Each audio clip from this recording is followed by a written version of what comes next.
La France va encore livrer des missiles Aster, probablement des Aster 30, dont la portée maximale atteint environ 120 km pour cibler les drones et appareils russes. Mais quel échec, quelle honte. L'armée ukrainienne s'est retrouvée à plusieurs reprises à court de munitions pour le système anti-aérien franco-italien SAMPTI, livré en 2023. Pendant des mois, Kiev a supplié Paris et Rome d'envoyer davantage de missiles Aster 30 car l'efficacité du système a été rapidement limitée par la faible quantité initiale de missiles et par l'intensité des frappes russes.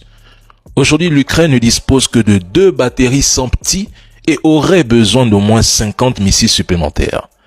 L'Italie, de son côté, n'a que très peu de réserves, tandis que la France, qui en possède encore, ne livre qu'au compte-gouttes. La production d'un missile Aster 15 ou 30 demande désormais entre 20 et 30 mois. Avant, on tournait dans les 41. Mais soyons honnêtes, ces pays occidentaux n'ont jamais eu les moyens réels d'aider l'Ukraine. Ils se contentent d'agiter le spectre de la menace russe comme s'ils étaient eux-mêmes capables de se défendre.